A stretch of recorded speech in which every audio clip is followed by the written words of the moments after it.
Bonjour les amis. Bon ben voilà, le temps de la greffe est arrivé. Donc là je vais commencer les greffes. Je vais en faire toutes les semaines pendant environ 2 mois, les 2 prochains mois pour étaler les plantations sur 2 mois. Voilà. Donc là je vais faire la première série, après je vais ressemer porte-greffe, greffon pour la deuxième série. Enfin voilà. Je vais vous montrer ça. Voilà ça c'est la couveuse froide, c'est la couveuse à greffe. Alors, elle fait 7 mètres de long, je crois, et 2 mètres de large. Et là, je viens de la préparer, donc j'ai bien mouillé tout le sol. J'ai mis un tapis de sol pour bien que tout soit détrempé, pour garder l'humidité. Après, évidemment, je vais la fermer. Au-dessus, je l'ai ombré, c'est très important.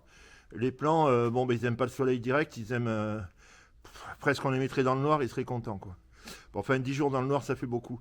Donc, un petit peu d'éclairage, mais pas trop. C'est juste pour que la cicatrisation se fasse. Au bout de 3 jours, normalement, la cicatrisation commence à se faire. Et au bout de 10 jours, on peut les sortir progressivement. Je les habitue à un degré d'hygrométrie moins important. Et après, je les sors. Je les mets à l'ombre une journée, 2 jours pour qu'ils s'habituent. Et après, je peux les mettre en plein soleil. Mais il faut 10 jours pour que vraiment la cicatrisation soit faite. Par contre, ne vous amusez pas à enlever la pince au bout de 10 jours. Hein. Vous risquez une fois sur deux c'est cicatrisé, mais il ne faut pas exagérer. C'est très très très fragile. Hein. Donc laissez la pince. De toute façon, elle est faite pour s'enlever toute seule. Et, et voilà. Et voilà, voilà. Bon, ben on va passer au greffage. Bon, ben voilà comment se présente mon plan de travail. Alors, ici, j'ai mes pinces. Alors, j'ai deux sortes de pinces. J'ai des petites pinces. Et ici, j'ai des pinces un peu plus grandes.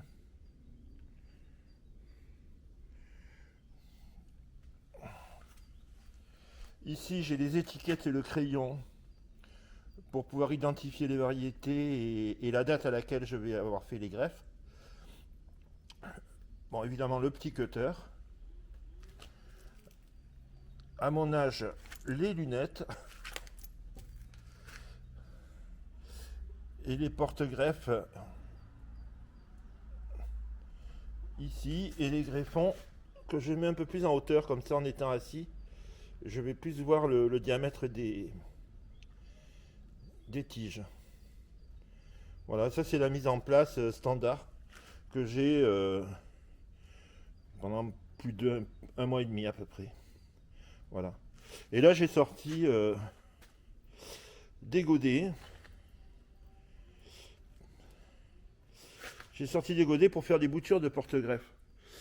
Comme ça va me permettre de faire mes essais de greffe par approche beaucoup plus simplement. Enfin, je vous expliquerai ça plus tard. Voilà les plans de porte-greffe qui vont être greffés. Alors, comme vous voyez, les tiges, elles sont pas vert clair, elles sont un petit peu foncées.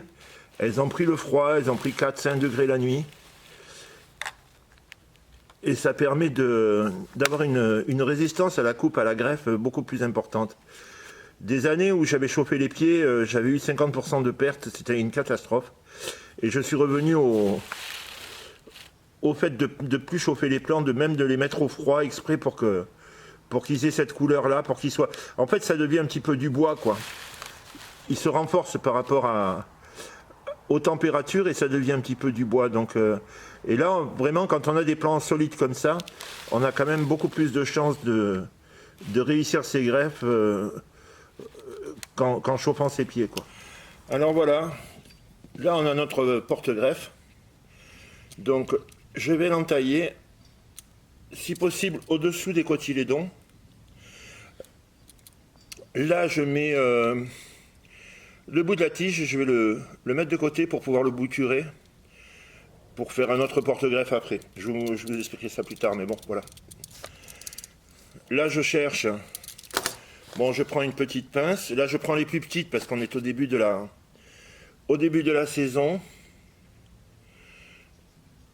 Donc, je la glisse à l'intérieur.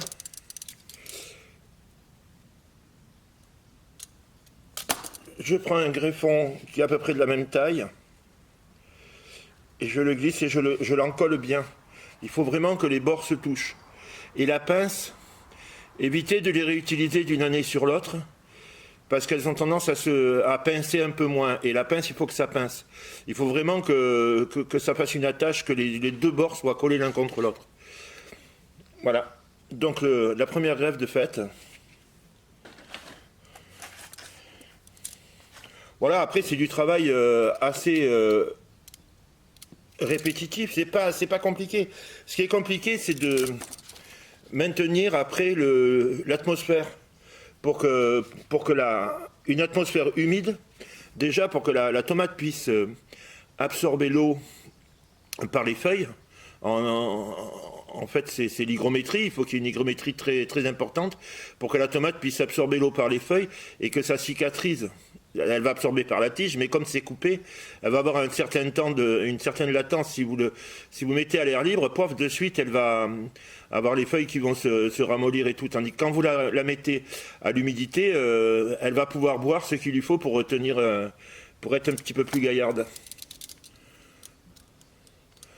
Voilà, après vous regardez bien pour que ça soit de la même taille. Moi j'ai un petit peu... c'est difficile avec la caméra de vous montrer. Moi j'ai des gros doigts, donc ça se met devant. En espérant qu'elle sera nette, parce que la première vidéo que j'ai faite, elle était un peu floue, donc c'était pas très beau.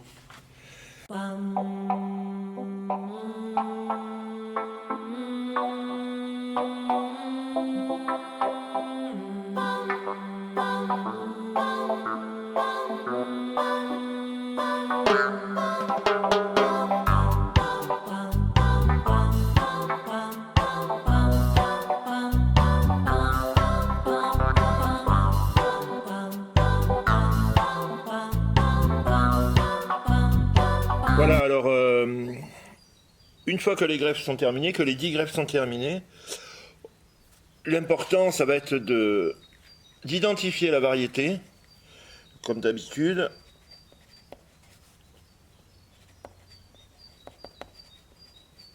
Et de mettre la date du jour. Voilà. Après, on met dans la barquette. Et après, je mène la barquette à la couveuse. Voilà, c'est tout simple. Bon, ben voilà les greffes de la semaine. Là, j'ai fait quelques 600 greffes cette semaine. J'espère en faire le double la semaine prochaine. A priori, ça a l'air de bien se passer.